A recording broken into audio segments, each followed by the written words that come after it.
Okay. All right. Well, today, I guess maybe this week, I don't know how many lectures it'll take to get through this, but I wanted to show you kind of a neat little application of our Metropolis algorithm. So we've been doing Markov chain Monte Carlo, and I just posted homework 4, where you'll start. You'll run the Metropolis algorithm. And we covered the Metropolis Hastings algorithm, and we said, we have a way to generate samples from some specified distribution, even if we can't get the exact form of the distribution. We just need a function that is proportional to our final distribution. Okay, we just need something that's proportional to it, and we can use that to generate samples from that target distribution using the Metropolis algorithm. You create a proposed value, and then we use that function to evaluate it as far as what is the probability of this thing, and we just kind of compare the probability of our current location versus the probability of our proposed location, and that will just help us decide whether or not to accept the proposed location. And again, the function we use to evaluate the probability only has to be proportional to our target. So anyway, there's kind of this neat little application, which is, it is an application of it, but it's not something like you would immediately think of. And so, full credit to the author of this paper, who thought, he was presented with a problem and said, we can approach this using a Markov chain approach. Okay, and so I posted this paper, and it's called the MCMC Revolution, and it's kind of it's a little bit of a longer paper. Well, I don't know, it's 24 pages. I'm not going to fully test you on this, but a lot of these pages are references. So, but anyway, the problem that that they were faced was the warden at a kind of a prison or a state correctional facility had intercepted kind of these messages that the inmates were passing from one to another, and they were kind of written in this kind of cryptic manner, and they wanted to try to decipher this, and it was done by hand, so they figured it wasn't going to be some kind of highly sophisticated ciphering method, not some kind of modern computer encryption is very difficult to try to decipher, and I mean that's kind of the whole point of a lot of the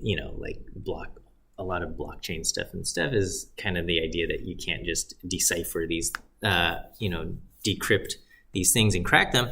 But this was kind of, they figured it was a simple substitution cipher. And so the way a substitution cipher works is basically you have your 26 letters of the alphabet, and each letter gets substituted with another symbol, right? So one of these symbols represents the letter A, and another symbol represents the letter B, and so on and so forth. And whoever's writing the cipher has the key. Whoever's receiving the cipher also has the same key, so the receiver can decipher the message and figure out what they're trying to say. But I guess the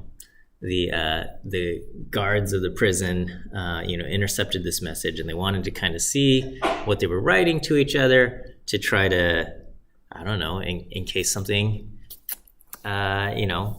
nefarious was going on or something. Okay, and so they said, well, maybe we can solve this using Markov chain Monte Carlo. Okay, and so let me kind of present a little bit. So I posted some of these notes in here, and so this is just some kind of arbitrary example of like what a substitution cipher might look like. So instead of putting in, and this might be like what's called a Pigpen cipher, but I'm not 100% sure. This is a simple substitution cipher, and so this is kind of this is how messages would get ciphered. So like you have ABC A through Z here written like this, and you'd get this would be X, and then that would be the M or something like that. Okay, and so it might be something like that, but a little bit different. It's not quite the same.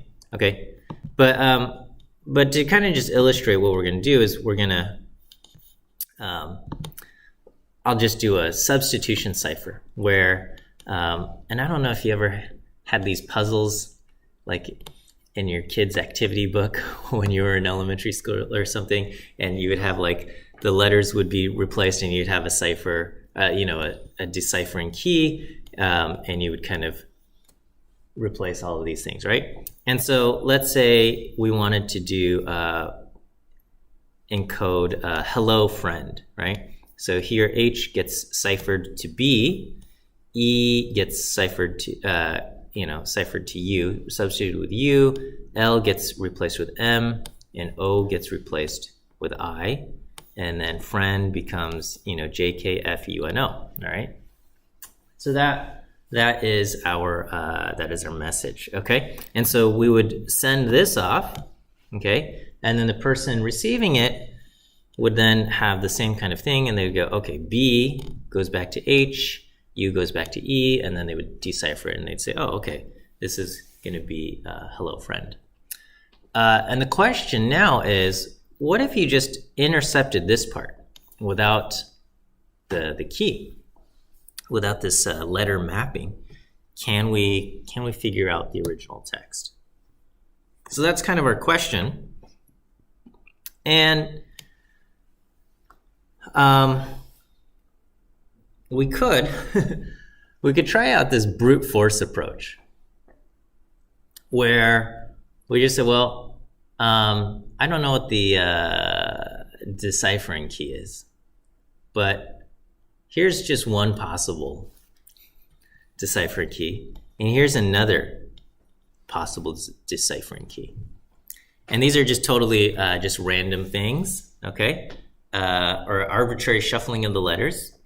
And so I said, okay, well, if this potential key 1, if we have potential key 1 and potential key 2, this is how they would get deciphered. So if I apply potential key 1 to this thing, BUMMI JKFUNO would get switched up to, so the B becomes a G, and then in this case the U got mapped to a U, so it becomes GU, and then the M gets mapped to a V, and so we get GUVVW, GUVW, and YQPUCH, okay?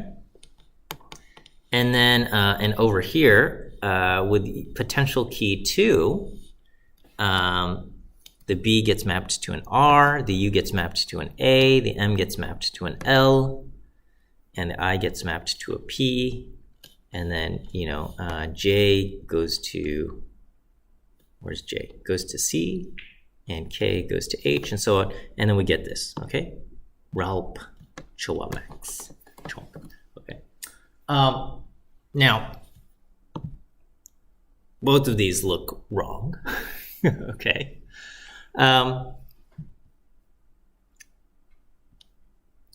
And so, this approach probably not the best approach.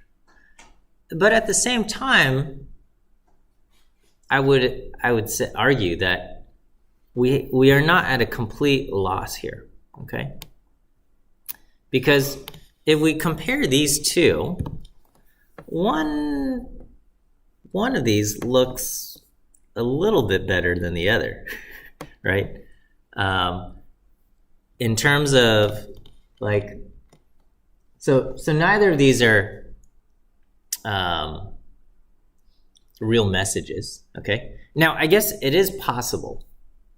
There is a very low probability, but not a zero probability, that this was the original message that the prisoner wanted to transmit, right? Like maybe it's a secret code that you have to enter into the computer. And what is that? It's GUVVWYQPUCH, okay? And that's the code. And that maybe that's the original message they really wanted to thing, but they decided to cipher it up, okay? Or maybe this was the original message. Again, both of these have low probabilities, but non-zero probabilities. However, if we had to say like, hey, which of these look a little bit closer to like English, we would probably say the second one looks better than the first one, right? Because, the idea of seeing YQP as a sequence in a real English word, I don't think there's any English words where this 3-letter sequence is a real thing, okay? Or even like VVW or something like that. Whereas like, there's lots of words with CHO, lots of words with HOA. Maybe not as many words with like an MX, but yeah, I think not completely zero either. So we would say the second one. So we have this little sense of like maybe there is something here. Okay, so what we want is a way for us to evaluate the likelihood of a particular output. Okay, we want to say, what is the likelihood that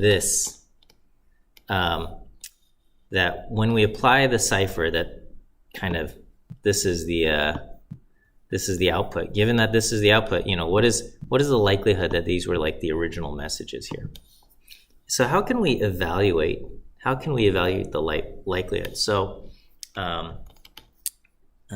so forgive my handwritten text here. We want to say we're gonna use kind of our Bayes rule and say what we want is we want to get the probability of a certain letter key mapping given our data, and the data is the text message that we encountered. And using Bayes' rule, we're going to say, okay, what is the probability of the text given the mapping times the probability of the mapping divided by the probability of the text, okay? And so this part is going to be our likelihood. So, this is our posterior, this is our likelihood, this is our prior, this is our marginal. The likelihood is basically, what is the probability of this text? How do we evaluate what is the probability of this text or the likelihood of this text for this particular mapping, right? We have two potential mappings right now, and we say, okay, what is the likelihood of this text versus what's the likelihood of this text? And kind of our intuitive sense says this has a little bit of a higher likelihood than this, is what I'm arguing here. And so we want to figure out a way to kind of evaluate the likelihood of our text given a particular mapping, and we'll talk about that. We also to figure this out, we need the prior probability of the mapping, and we'll also need the marginal probability of the text.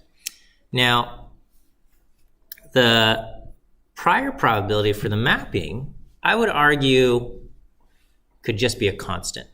That prior to looking at the data, we didn't have any kind of inkling that would say this particular letter mapping is more likely than any other letter mapping, right? So, so there we would, I would say, we would not use different values for the prior probability and say this this letter mapping is more likely than another letter mapping.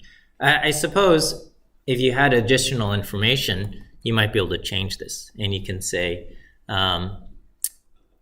maybe you knew certain letters in certain positions or something. Maybe you knew this symbol represented the letter A, or this symbol represented the letter T, or something like that. And so, so you might be able to start off there and say, prior to intercepting them, or prior to looking at the data, we're going to put higher probabilities on these particular mappings or something.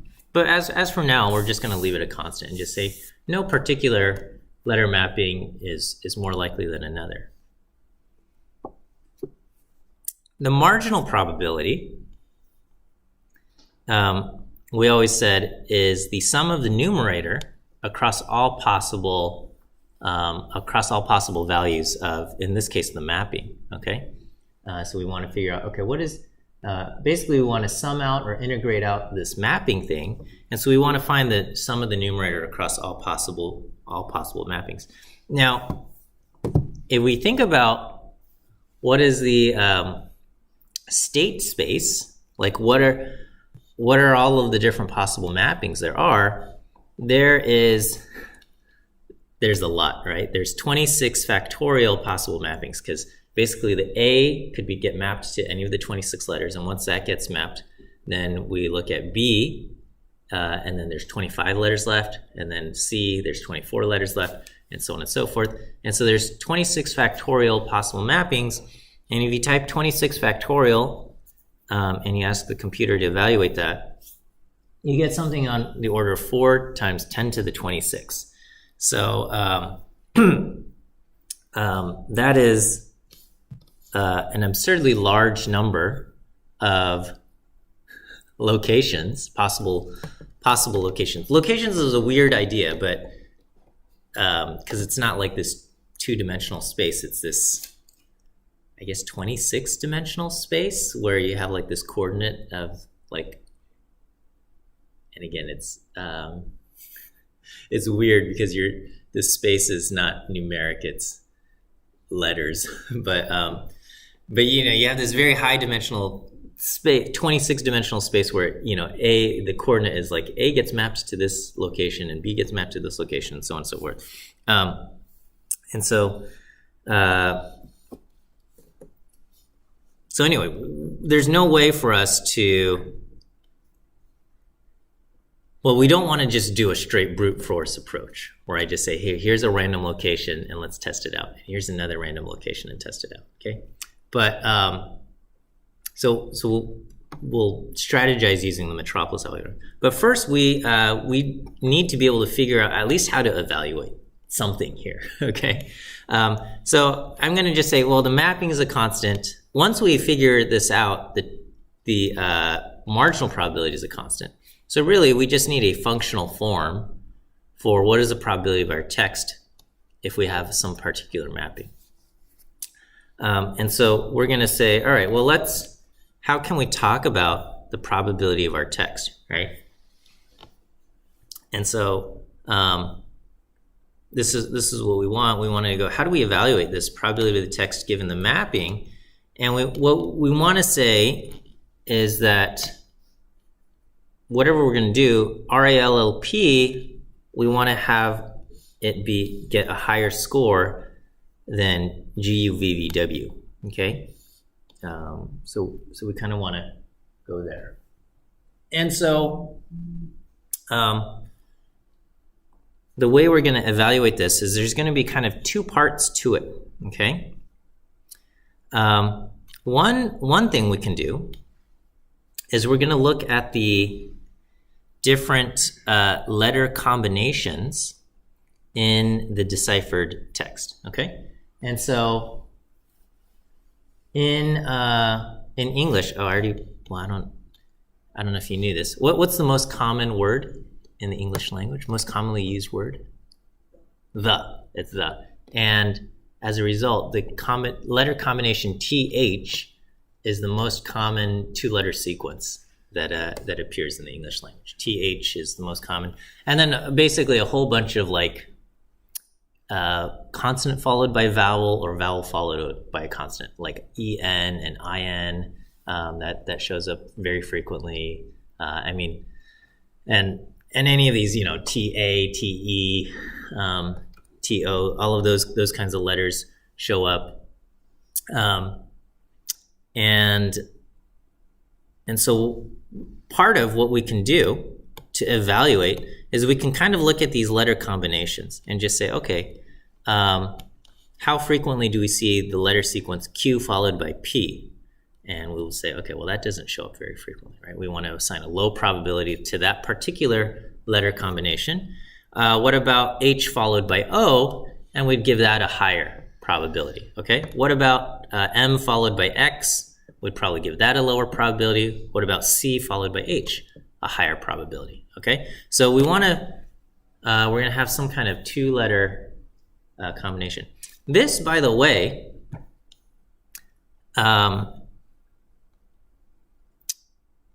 is what made your smartphones possible. Here, let me.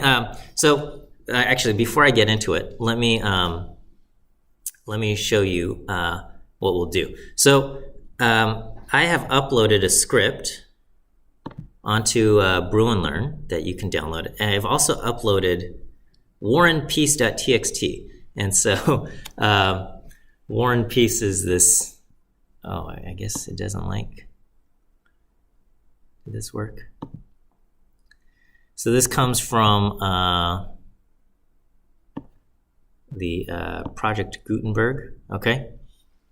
So it's just the, I probably should have deleted the table of contents because now we're going to get like XIII as a common letter combination. But I guess, I don't know, maybe that does show up. Like XV is going to get disproportionately, like it's going to say this is a very high probability thing, okay? But anyway, War and Peace, what is it?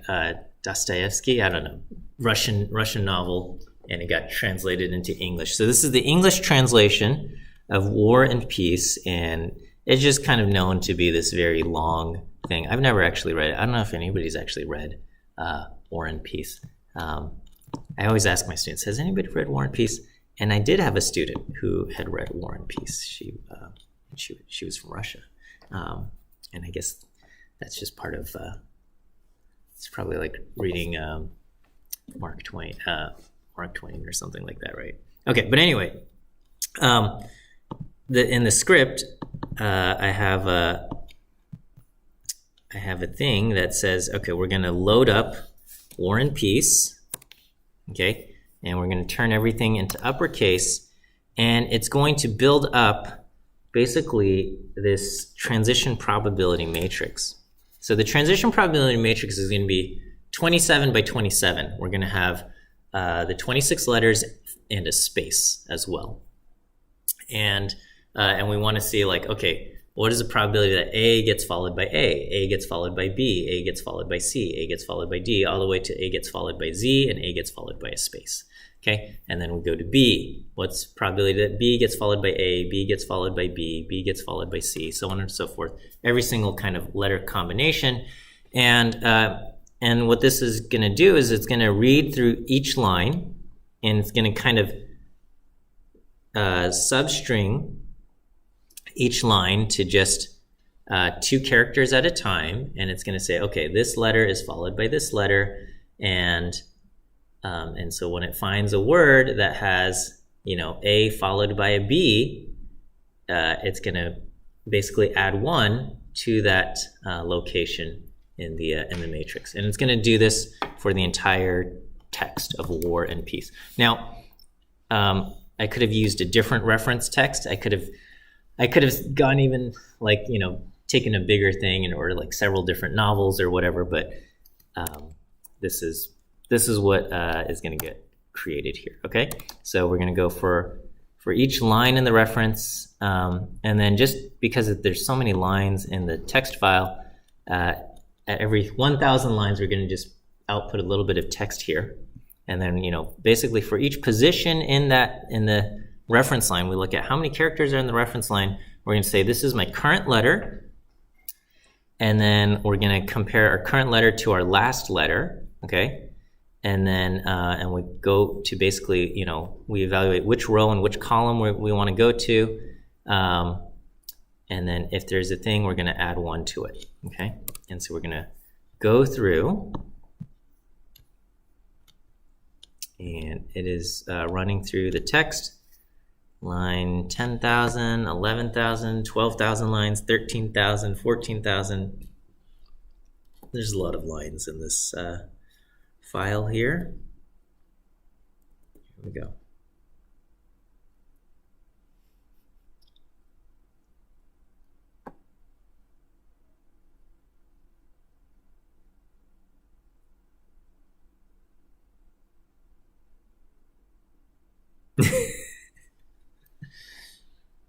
But it's reading faster than any of us could read, right? So we have the computer reading through the text. How many lines is this thing? It's pretty long. It's a text file and it's 3 megabytes, so it's a lot. 3 megabytes of just straight text. There we go, 66,000 lines, over 66,000 lines of text. And okay, so that is our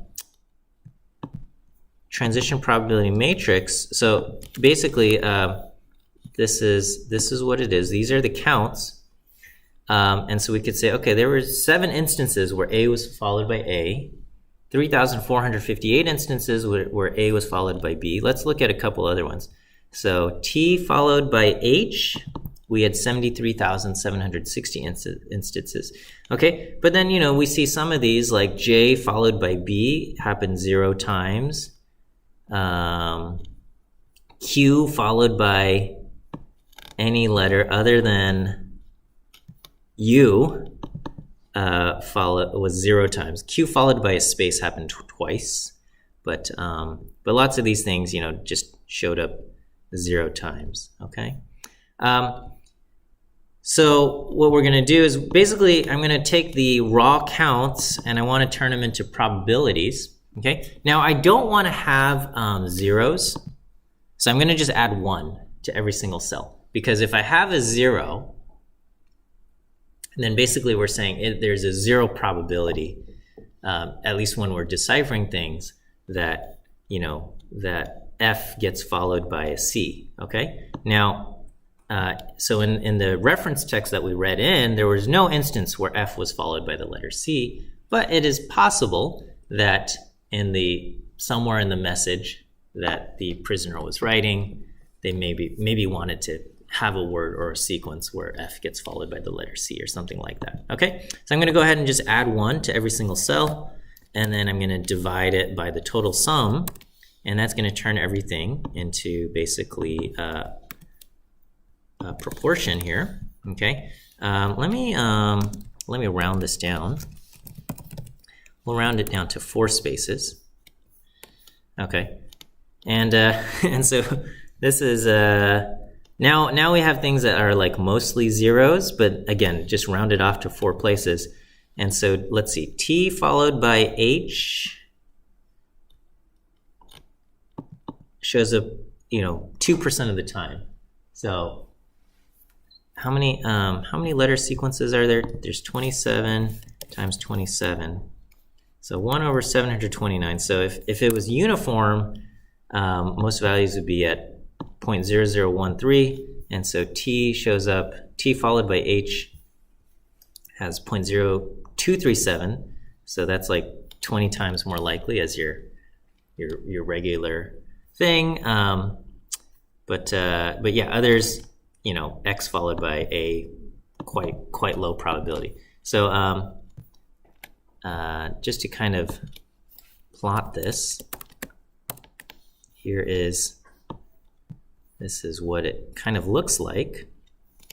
And so just kind of looking at this, yeah, here's T followed by H, and that gets a dark probability. H followed by E gets a very dark probability. Um,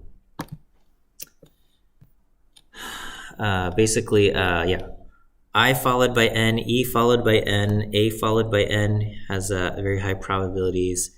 N followed by D and N followed by G has high probabilities and stuff like that. Okay, and so this transition probability matrix for 2-letter combinations, it actually was a very important piece of information that went into basically your modern smartphone. So if you go back, I guess 15 years ago, I don't know how old you were, but I don't know if you remember, there were things called Blackberries as far as phones, okay? And that was a very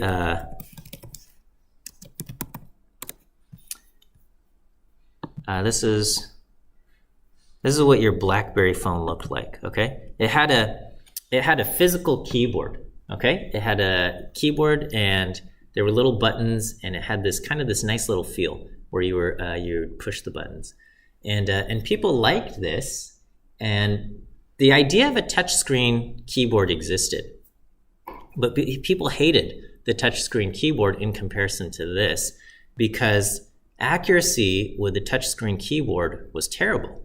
Every time you wanted to type a word, you were much more likely to make mistakes with that. And where the BlackBerry keyboard with the physical keyboard, you could feel which button you wanted to push, and you were much less likely to make typos as you were typing.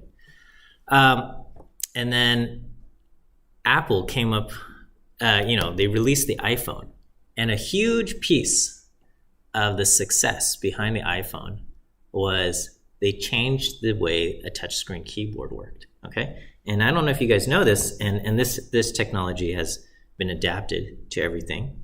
You can pull out your phone right now and try just writing a text message to yourself or to a friend or something. And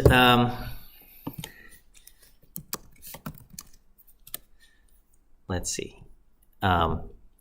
What I want you to do when you type, what is okay? All right. So here's what your keyboard looks like, right? On your thing. So I want you to try to type the word thing, T-H-I-N-G. Okay. But when you do it, very specifically, after you type the T, tap the bar in between the G and the H. Okay. And then as you're typing T-H-I-N-G, after the letter N, also very intentionally tap the space in between the G and the H. And what you're going to find is that location, this space in between the G and the H, after the T will register as an H, after the N, it will register as a G. Okay? And that is because even though the screen doesn't actually change, internally, after you type a letter, internally, this portion of the space that gets mapped to certain letters changes. So after you type the T, because of this transition matrix, it says the most likely, after the letter T, the letter H is much more likely to appear than the letter G. And so even though the screen doesn't change, internally, the area of the screen that gets mapped to the letter H grows, the area that gets mapped to the letter G shrinks, okay? And then after you type the letter N, okay, we can see N followed by G is more likely than N followed by H. And so after you type the letter N, the area that gets mapped to a G grows, and the area that gets mapped to an H shrinks, okay? So I don't know if anybody's gonna try this, but you can try it out. Type in T-H-I-N-G, and again, intentionally tap the space in between G and H, and it should, if I'm correct, it should register as an H and a G, according to, basically what letter you tapped before it. And that change where internally the size of the keys changed after every single letter you typed, vastly improved people's typing performance. Because when it was a straight map, people made so many typos and they got frustrated with the keyboard. And of course, they would blame the keyboard, never themselves. But so, with the iPhone, they changed the thing. And so you made fewer typos. People got less angry with the on-screen keyboard, and things got better. Okay, and so now everybody uses an on-screen keyboard, and it's hard to imagine purchasing a phone with a physical keyboard. I don't even know if you could get one these days. And then, of course, the technology has further improved with like predictive typing and all kinds of stuff, which is also a Markov chain going in there in terms of like the previous word was this and the next word is that. And so on-screen keyboards have, adopted all kinds of technology to or ideas to improve the user experience. But anyway, this is something that we can use as far as evaluating the likelihood of our outputs. Okay, so we'll go. So we went through and we kind of added up all of these things, and we went through the War and Peace text, and we created this transition probability matrix. Okay, and I put in the thing about THING. Okay, so that's going to be one part as far as evaluating the likelihood of our text. And then the other part that we want to include as far as evaluating the likelihood of our text is we also want to say, like, okay, do any real words appear in the output? So as we kind of translate or decipher, I should say, as we go through and decipher our words, if we see an actual real word appear, we want to boost the likelihood of this output. Okay, so this is how we're going to evaluate our text mapping. Let me give you your first view quiz answer.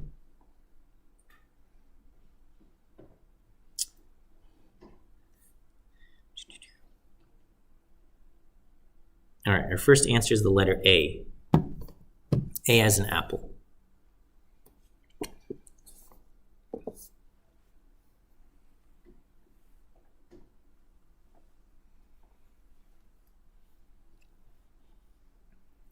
Okay, so so we're gonna include. We'll go through our kind of the deciphered text, and we'll look at the two-letter combinations, and we will try to. We'll add in the probabilities there. And then we also want to include the probability of just some kind of English words appearing. And so for that, we need a lexicon, and I've uploaded a lexicon, and I think this will get loaded into here. And so if I look at our lexical database, there's a whole bunch of different words, and we have words for like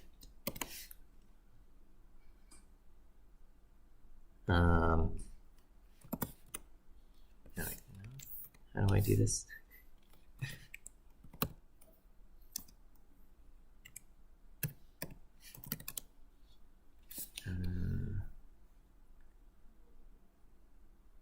What is it's a tibble.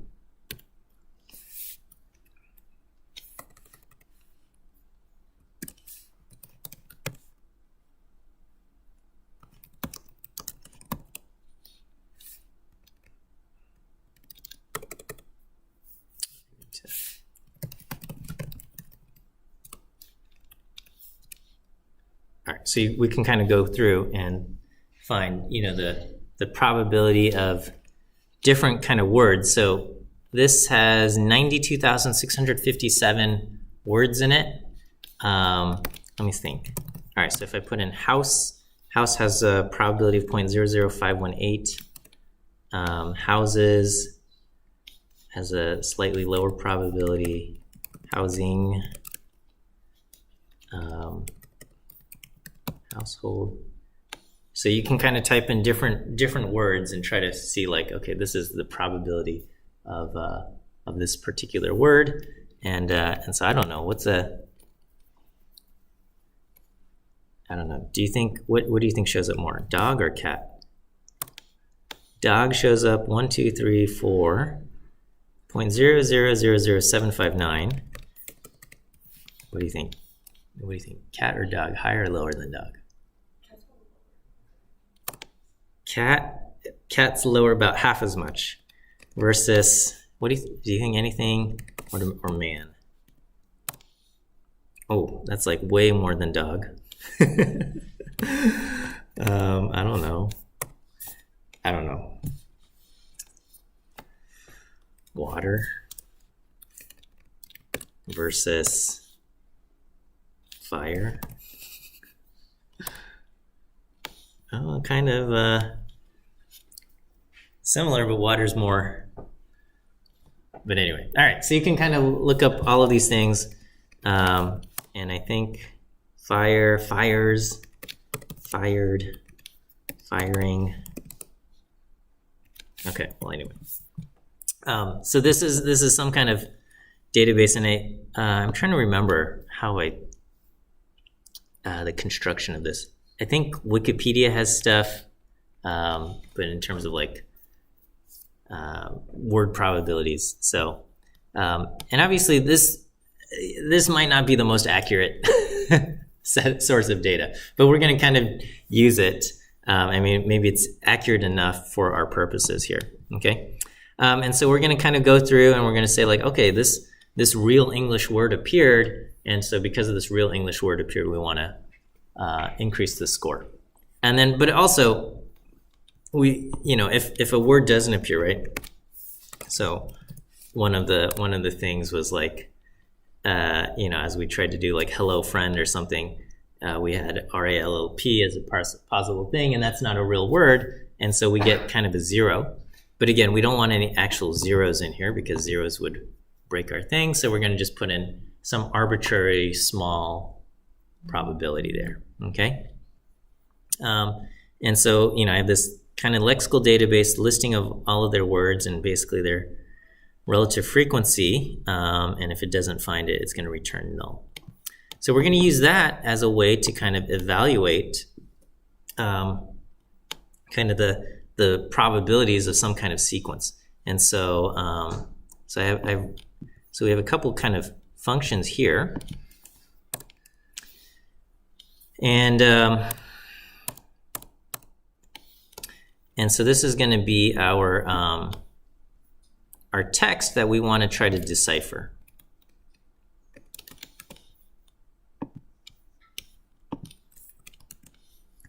All right, and so I don't know if I can. So this is, it's hard to read that. I guess it's easier to read here. So this is going to be kind of the text that we're going to try to decipher here. And so, we have this kind of, so I have this function that's going to kind of take a current kind of mapping, okay? So,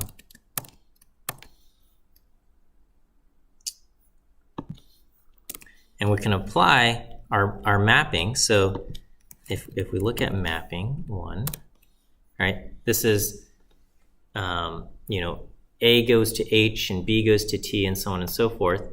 And so when we pass in this sequence, okay, Z, well, let's see. It says, okay, the B got mapped to a T, and so now that we have a T, it's going to produce back a B here, right? So, so we have this function that just kind of goes through to try to like decode something. So if I So if I write decode, take our current mapping, and our text is ABC, you know, we're going to get ZGL, and then and we need the inverse decoding. How do I inverse the decoding here? Let's see. So ABC got mapped to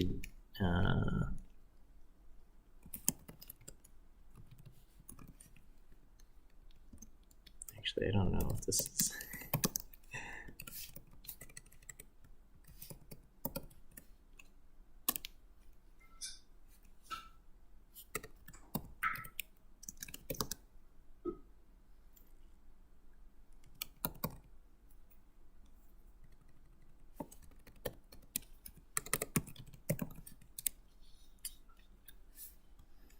so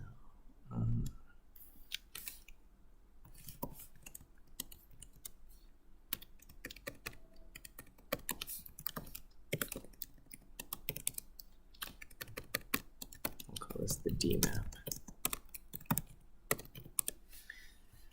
Okay, so if I take the D map and I put in, what do we get? We got ZGL. We'll get back ABC, right? So this is kind of what. So if we encode ABC, it spits back ZGL, and then if we ask to run decode using the opposite mapping, and we put in ZGL, we'll get back our original text. Okay, so this is, so we have that function to kind of code things and decode things. We have our transition probability matrix created, and and so our two-letter probability, this function is going to kind of go through the text, and it's going to basically find each two-letter sequence, and it's going to evaluate, you know, what is the probability of each of these things by looking it up in here. And so let me do, so if I do two-letter log probability of, say, I guess THE, we'll get this. It's going to do log probabilities, just because if we multiply everything, it's going to get really, really small, really, really fast, and it's going to break.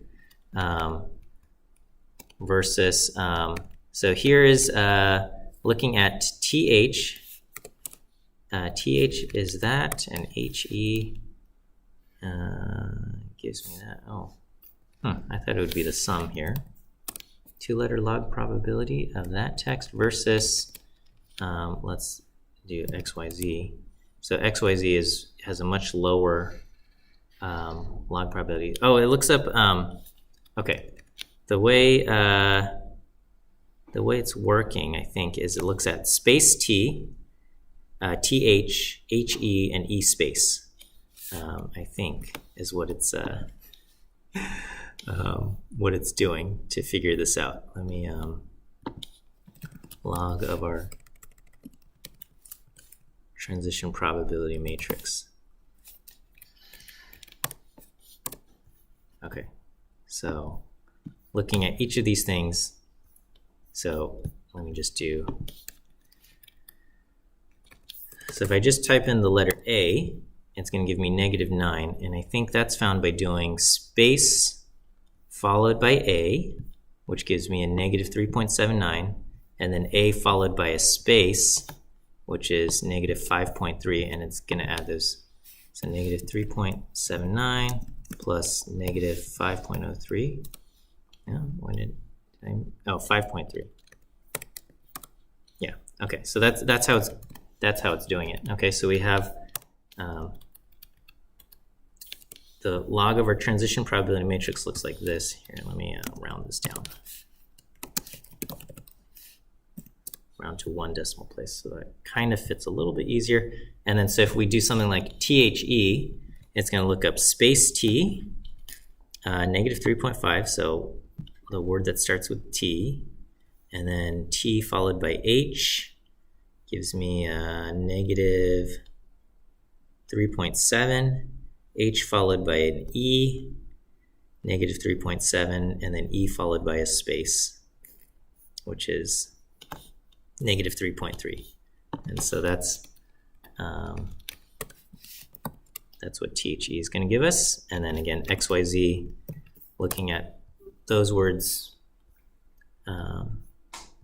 will be even lower. Now, of course, what this means is that longer words or longer sequences, like we'll say, you know, the cow jumped over the moon, just by the fact that it's longer and has more of these things to add together is going to give us a more kind of negative thing. So it's not a fair comparison to just compare, like, say, XYZ versus the cow jumped over the moon. It'd have to be kind of two sequences of equal length. But that's what we're going to have. We're going to have a bunch of sequences that are equal length. All right. Is this okay as far as what's happening regarding these functions? It's going to look up these probabilities using our transition probability matrix, looking up kind of each sequence. So, you know, if I replaced the cow jumped with just a sequence of nonsense letters,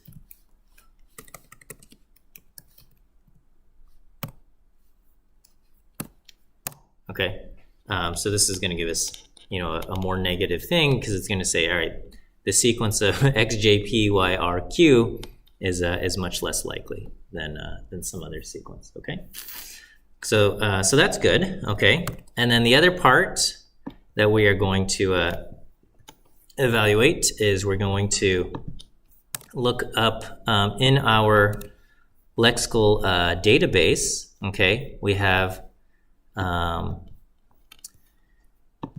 so I have the function 1 gram probability, which is going to be kind of so if I type in the word the, and what do we have? We're going to use the lexical database here. Okay, it returns the probability there, and then log probability words will allow us to kind of take multiple things. So if I tried to do like the cow here, it's not going to work because I have, if it can't find it, it's just going to return not 0 but 1, 10 to the negative 10, just so we don't get a 0 thing. Okay, but log probability words, if I do the cow,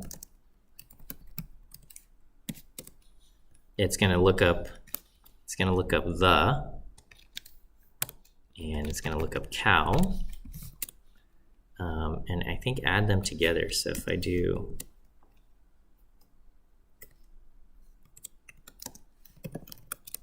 we get negative 11 and negative 2, and I think these two things added together should be negative 13.9. So yeah, okay. So log probability words basically looks up, you know,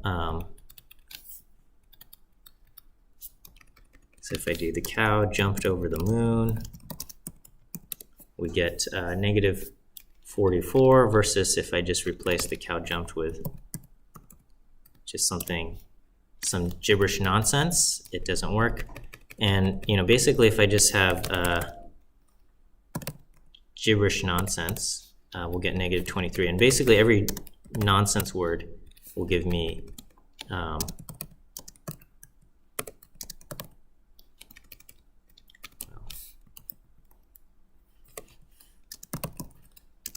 I think each nonsense word will basically add negative 23, because I think log of 10 to the negative 1e minus 10 is that? Yeah. So every time it can't find a word, it's going to pull up, you know, e 10 to the minus 10, and then and add that in there.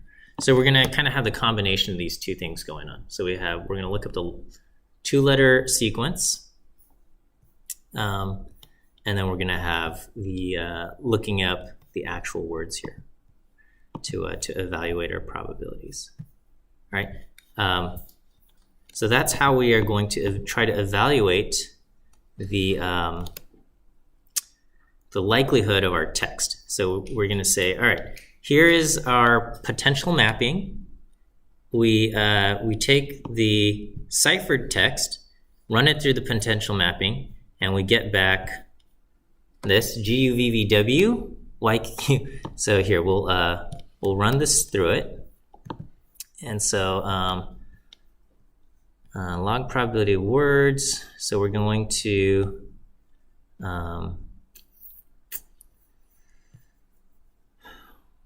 we're going to add these two things together. So here's our text. It's going to be this, and we're going to run our current decoded text. Oh, I guess this is my current decoded text, and so I want to do for my text here, and I get negative 120. We also want to do log probability words. Wait, can I put in lower capital stuff? Oh, wait.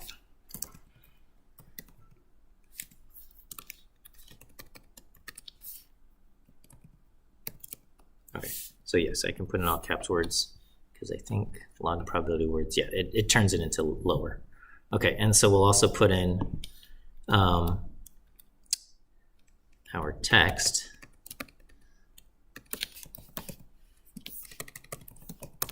Okay, so I've got our 2-letter log probability for our text, and we have this, and we're going to basically add these two things together. And I have this kind of tunable parameter between the 2-letter probability and also the current word probability. Okay, just to kind of balance these things out. The other possible text translation is this, okay, which I'll call text 2. So we're going to have the 2-letter text probability and then our log probability words for text 2.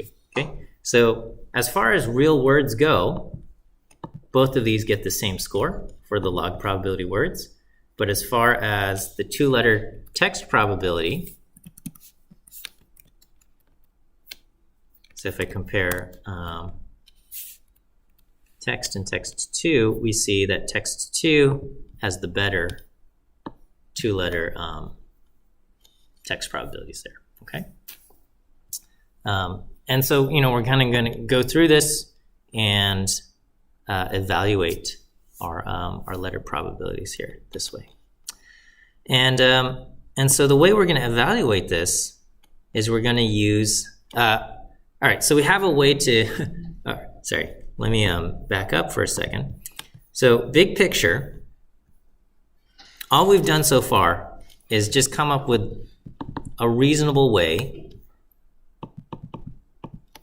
to evaluate this one component, probability of the text mapping, text given the mapping. Okay, we have the probability of the mapping, we're going to leave that as a constant. Probability of the text, we're going to leave that as a constant. Okay, so right now we just have a way to evaluate the probability of the text given a current mapping, and that's made up of looking at every 2-letter sequence and looking for real words. Okay, and so the next part that we want to do is we're going to apply the Metropolis algorithm. So let me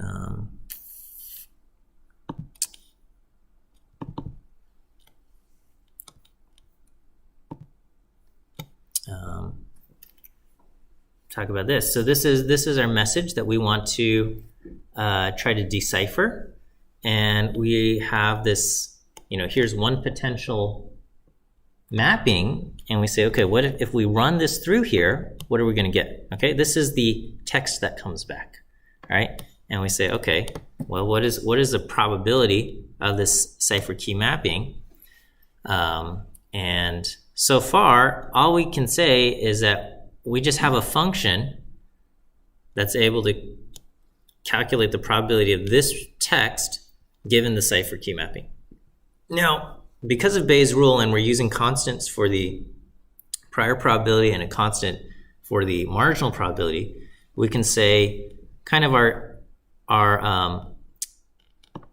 target function is at least proportional to this. Okay, it's proportional to this function that we're able to kind of evaluate in somehow. So, and that's all we need for the Metropolis algorithm. We don't need to figure out the actual probability function, because the actual probability function would require us to evaluate the numerator across all possible mappings. There are 26 factorial, around 10 to the 26 of these possible mappings.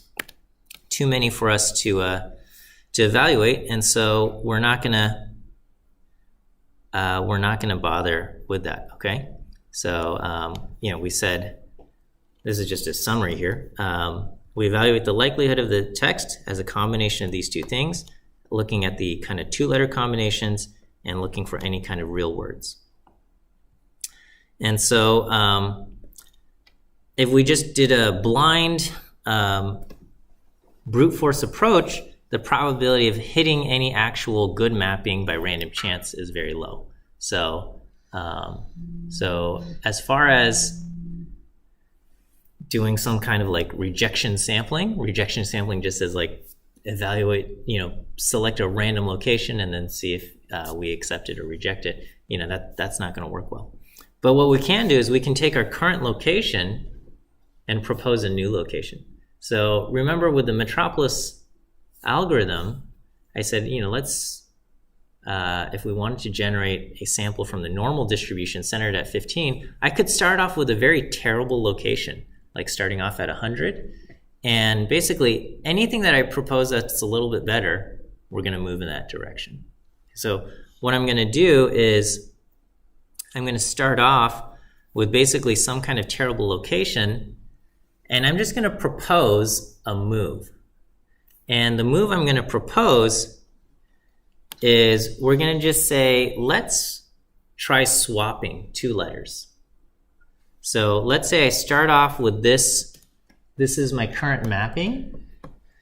And let me just propose another mapping that's very similar to my current mapping, but I'm going to just try swapping two letters. So I'm going to try swapping the letter B and E.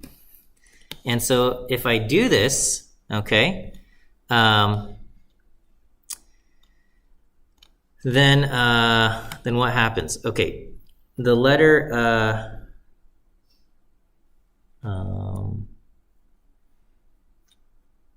E gets mapped to an O and B gets mapped to a G. And so this EKX in its current state gets mapped to OQF, and then EKX over here will now get mapped to GQF, right? So basically this E turned into an O here, and the E got turned into a G here, okay? And so it doesn't look much better, but there is a small difference. So for example, this RB, okay, used to get mapped to, the B gets mapped to a G and the R gets mapped to a D. So RB would get translated or ciphered into DG. But now that over here, after I swapped these letters, B gets mapped to an O here. And so RB gets mapped to, instead of DG, gets mapped to DO. Okay? And so, like, this is a real word, and it's a slightly better letter sequence. All right?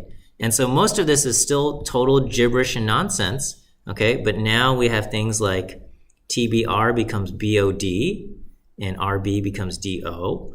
Other things just remain, like this sequence right here is pretty much unchanged. Okay, so, or actually the GL becomes OL here. But this part, nothing really changed here.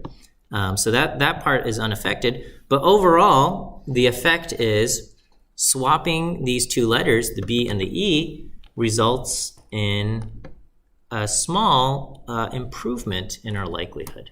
Okay, so we went from kind of the log probability of this particular message is a little bit worse than the log probability of this particular message, simply because we have slightly better looking sequences like BGD and DG gets changed to BOD space DO, which looks a little bit more closer to English than it did over here. Okay, so taking that into account, we're going to say, all right, well, this is an improvement, so we are going to accept this swap and move in that direction. And so rather than just randomly hitting just random locations, we're going to start off with this knowingly terrible location, and we're just going to propose small incremental changes, where I'm just going to say, all right, what if I swapped these two letters? Is that any better? And sometimes the answer is going to be, yeah, that's better. Let's move in that direction. Okay, and then we move in that direction, and then we say, okay, let's propose another two swaps. And then maybe if we swap, then we end up somewhere worse. And we say, okay, well, maybe we don't want to accept it, okay? Or maybe we end up somewhere better, and we'll take it. Now, we're not always, even if it ends up worse, we might accept it, okay? Because of the Metropolis algorithm, we say, what is the let's evaluate our function at the proposed location and evaluate our function at our current location. And if the proposed location is worse than our current location, the probability of accepting it isn't zero. We're going to take the ratio between these two things. And so if the proposed location is only slightly worse than our current location, so we might try swapping, the letter Z and X, and it's like, okay, you swap these two letters, it's not going to make a huge difference, right? We have total gibberish here. We also still have total gibberish over here. They're both like just about as equally bad. And so, maybe we're going to say, okay, well, let's just try out this other equally bad one, right? Or maybe not necessarily equally bad. Maybe one is actually a little bit worse than the other, but we'll say, you know what? It's only a little bit worse. So let's just try it out, right? So Metropolis algorithm, if it's better, it definitely accepts it. And if it's worse, it'll say, yeah, maybe we'll take it, maybe we won't. We calculate that acceptance that probability of moving, and then we take a step in that direction. Okay, and so that's what we'll do. Oh, we're gonna run out of time. I don't know. Maybe maybe we can do it. So we're gonna use the log probabilities. And rather than the regular probabilities, we're going to do the log probabilities, just because we're going to be working with really small numbers, and we don't want to break our computer, floating point arithmetic with really small numbers. So we're going to use the log of everything, and then that just means when we do generate a random uniform value to decide whether or not to accept it, we're also going to take the log of that. So we're going to do, our acceptance ratio is, probability of the proposed location divided by probability of the current location. And basically the log of that is going to be the log probability proposed minus the log probability current. And then we're going to see if that is less than that. And so, I guess, we'll try it out. We'll see if we can do it. Okay. So we're going to start off. This is our, let me load everything up from the beginning. So my coded text is this gibberish over here.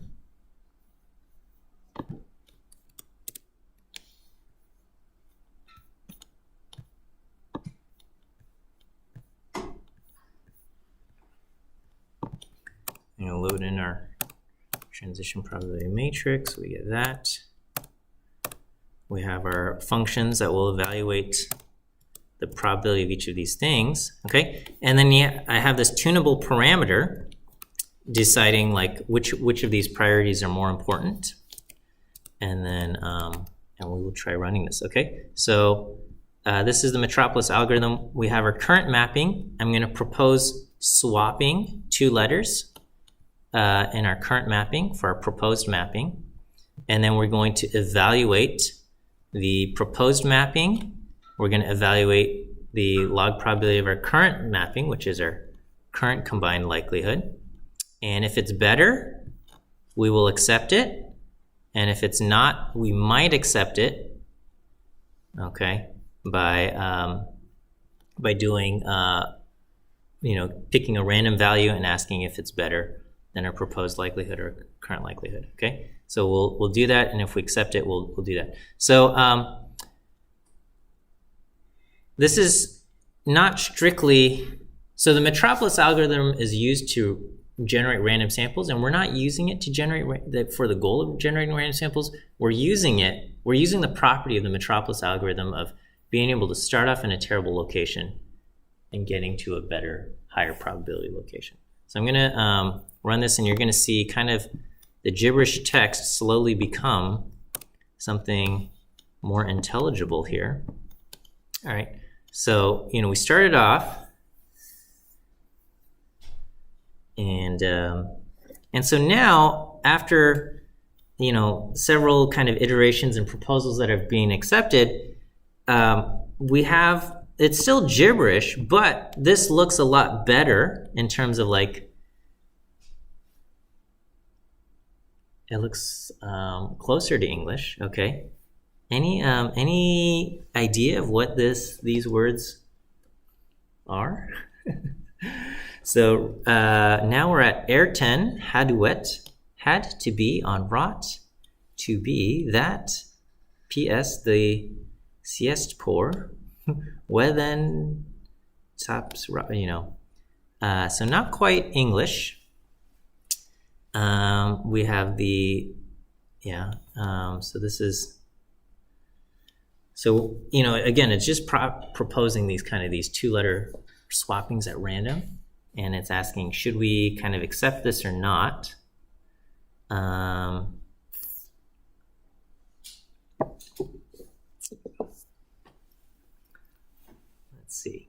Let's see if we get there. I'm going over my time here. Let me give you, how many view quiz answers have I given you? Just one. Okay, the last 2 answers are C and D. Cat and dog. Second answer is C. Third answer is D. Okay. All right, we're kind of getting there. Enter Hamlet. Ham to P or not to P. That is the question. Okay. Whether 'tis nobler in the mind to suffer the slings and arrows of outrageous fortune or to tave arms against a sea of truples. So we need to swap. Okay, look, we got enter Hamlet to be or not to be. Oh, there we go. That is the question. Okay, it's got CU rather than QU. But I think we got there. Now it's swapping this last thing. And it's like teasing us. We have the question. We're just waiting for it to hit, swapping a J with a Q. But I think we got there. All right. So we have enter. This is Hamlet's famous soliloquy, where he's like, "Should I just end it all?" Because like his dad died, and I don't know. And he's so it's I don't know, Shakespeare, right? Just debating whether he should like fight against his evil uncle or just like kill himself. But that's his famous soliloquy. So if you look kind of back in the beginning, it was total just gibberish nonsense, and it just proposed like letter swaps, and says like, okay, it's hard to tell, but whatever letter swap was proposed, this one is slightly better than this one, okay? And then the next letter swap was slightly better. And it kind of went through a whole bunch of like terrible ones where like almost any letter swap was like better. So those got accepted very rapidly. And then as it ran longer, now we're at a point here where this is still total gibberish, but looking at kind of the two-letter sequences, some of these things like look reasonable. Had to be on rot to be that, that's like okay, but then now we have like this is total nonsense here. But we kind of keep swapping letters two at a time, and it gets a little bit better and better until we're at a point where we have something that is that's pretty close to the correct answer. We didn't quite get the K correct, so it says to tave arms rather than to take arms. And we didn't quite get the Q correct, but I would say at this point we're at a pretty good location where we can probably just jump to the final answer there. So anyway, that's I thought that was kind of a neat little thing where we've used the Metropolis algorithm to solve a problem where we started off at basically this crazy location. We had no idea where to go, and it just kind of gets us a little bit closer to the end there. Okay, I've posted homework 4, so that's up, and you have a couple weeks to work on it. And I'll probably also post up homework 5 relatively soon. It's these last few weeks kind of go in rapid succession, so you have that to look forward to. Okay, all right. Have a great rest of your day. Thanks for sticking around, and we'll see you on Wednesday.